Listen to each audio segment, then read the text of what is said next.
Agora, vou simular exatamente o que aconteceria se o Brasil desafiasse as sanções Magnitsky. É um exercício de análise de risco que todo brasileiro precisa entender. Primeira semana, os americanos enviariam um ultimato formal. O Brasil tem 7 dias para instruir seus bancos a cumprirem as sanções contra Alexandre de Moraes ou enfrentará sanções secundárias. O governo brasileiro responde: não reconhecemos autoridade americana sobre o nosso sistema judiciário. Os bancos brasileiros não cumprirão essas sanções. Wall Street Journal, Financial Times, Bloomberg começam cobertura 24 horas desse evento. Investidores internacionais entrariam em pânico imediato. O risco do país dispara. Na semana seguinte, as primeiras retaliações começam. Primeira onda de sanções secundárias. 3 bancos americanos cortam o sistema de correspondent banking com o Banco do Brasil, Bradesco e Itaú, os maiores do país. Resultado imediato disso, o dólar salta de 5,50 para 7 dólares em uma semana apenas. A bolsa despenca praticamente uns 30% e a fuga de capital supera os 20 bilhões de dólares. Empresas começam a cancelar importações aos montes, não conseguem mais obter cartas de crédito, por exemplo. Os portos param de receber navios que dependem de financiamento internacional. Na terceira semana, as empresas de tecnologia entram no jogo. Microsoft avisa que vai cancelar licenças de bancos brasileiros em 30 dias. Amazon suspende novos contratos com bancos brasileiros. Google bloqueia sistemas. Agora vou explicar algo que nenhum político quer te falar. O preço humano real que os brasileiros pagariam se o governo decidisse proteger Alexandre de Moraes. Não é sobre economia abstrata não, tá? É sobre vida e morte. O primeiro impacto seria uma catástrofe sanitária sem precedentes. Eu vou te explicar por quê, não é exagero. E aqui está um dado que vai chocar vocês. O Brasil importa 95% dos ingredientes farmacêuticos ativos. Significa que 95% dos medicamentos vendidos no Brasil dependem de importações. Insulina para diabéticos, quimioterapia para pacientes de câncer, medicamentos para HIV ou remédios psiquiátricos. Sem acesso ao sistema financeiro internacional, laboratórios estrangeiros param de aceitar pagamentos brasileiros. É como se cortassem o oxigênio de um sistema de saúde nacional inteiro. Além disso, em relação a equipamentos médicos, seria ainda pior. O Brasil importa 80% dos equipamentos hospitalares. Marca-passos, desfibriladores, máquinas de hemodiálise, tomógrafos, respiradores. Imaginem hospitais com pacientes de UTI e os respiradores parando de funcionar porque não conseguem importar peças de reposição, por exemplo. Não conseguem pagar fornecedores estrangeiros. Cirurgias cardíacas canceladas porque não há como importar válvulas. Transplantes suspensos porque não há como pagar medicamentos anti-rejeição. Em 6 meses, teríamos uma crise humanitária comparável a uma guerra, praticamente. Milhares de mortes evitáveis por falta de medicamentos e equipamentos. Segundo impacto, a destruição do sistema alimentar brasileiro. E aqui um outro dado terrível. O Brasil importa 85% dos fertilizantes que usa. E sem fertilizantes, a produtividade agrícola despencaria pelo menos 60% em uma safra. Os preços dos alimentos disparariam. Arroz, feijão, carne, leite, tudo ficaria praticamente inacessível para a população mais carente do Brasil. Mas vai além da produção. O Brasil exporta 80 bilhões de dólares em produtos agrícolas por ano. Sem acesso ao sistema financeiro internacional, as exportações praticamente parariam. O resultado disso é que o agronegócio praticamente quebraria. Milhões de empregos rurais seriam perdidos, cidades do interior entrariam em colapso total por conta da economia ser dependente desse mercado. O terceiro impacto seria uma crise energética. O Brasil importa 70% do petróleo que refina aqui dentro. Importa 40% do gás natural que consome. Sem poder pagar fornecedores internacionais, as refinarias parariam. Os postos de combustíveis ficariam sem gasolina. Caminhões param de rodar. A distribuição de alimentos colapsa. Usinas termoelétricas ficariam sem gás. E isso causaria uma instabilidade no sistema elétrico. As indústrias param de produzir por falta de energia confiável dentro do país. É como se voltássemos lá no século XIX.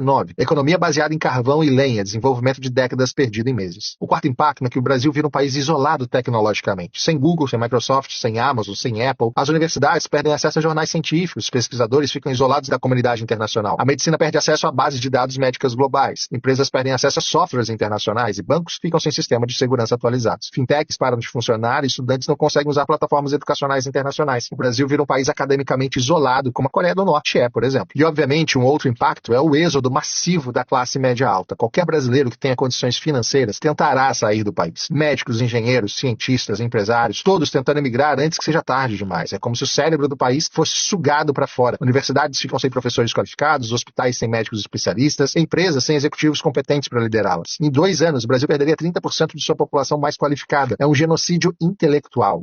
O sexto impacto seria a destruição do sistema previdenciário. Imagina fundos de pensão brasileiros que têm 50% de investimentos em títulos estrangeiros. Com essas aplicações congeladas, aposentadorias poderiam parar de ser pagas. É como se roubassem décadas de contribuições previdenciárias e idosos ficam totalmente desamparados, com famílias inteiras entrando em completo desespero. E aqui está o dilema moral que vai definir o futuro do Brasil. De um lado, proteger a independência de um ministro do STF. Do outro, proteger 220 milhões de brasileiros de uma catástrofe humanitária. De um lado, manter o orgulho nacional. E do outro, evitar que milhares morram por falta de medicamentos importados, por exemplo. De um lado, resistir ao imperialismo americano. E do outro, permitir que o Brasil continue negociando com todo o restante do mundo. A realidade é que a soberania é um luxo que países dependentes não podem pagar. E o Brasil é brutalmente dependente do sistema internacional. Não temos medicamentos próprios, não temos fertilizantes próprios, não temos tecnologia própria, não temos sistema financeiro independente. Somos um país com pretensões de potência, mas com a vulnerabilidade de um país subdesenvolvido. E essa contradição contradição seria exposta de uma forma brutal. A realidade é brutal, mas precisa ser dita. O Brasil não tem condições de desafiar o sistema financeiro americano. A Lei Magnitsky não é apenas uma ferramenta jurídica, é uma arma geopolítica que pode destruir economias inteiras, como já fez antes. E o Brasil está totalmente vulnerável a ela. A verdadeira lição aqui não é sobre Alexandre de Moraes ou STF, é sobre poder real no mundo moderno. Poder real não está em constituições ou soberania formal, está no controle de sistema financeiro global. E esse controle está lá em Washington. O que vai acontecer nos próximos meses determinará não só o futuro de Alexandre de Moraes, mas o futuro da relação entre Brasil e Estados Unidos. Uma coisa é certa, a hora da inocência acabou. Autoridades brasileiras agora sabem que estão sujeitas ao escrutínio americano. E saiba, isso muda todo o jogo. Se você quer entender como essas pressões geopolíticas afetam sua vida, se inscreva no canal. Na próxima semana vou explicar como os outros países criaram sistemas financeiros alternativos e por que eles fracassaram. E deixa nos comentários, você acha que o Brasil deveria resistir ou ceder às pressões dos americanos? O debate está aberto, mas as consequências, elas são reais. No final das contas, estamos assistindo o maior teste de soberania nacional da história brasileira recente. E a conta desse teste pode ser paga por cada um de nós. Porque quando impérios financeiros entram em guerra, quem paga o preço acabam sendo os cidadãos comuns.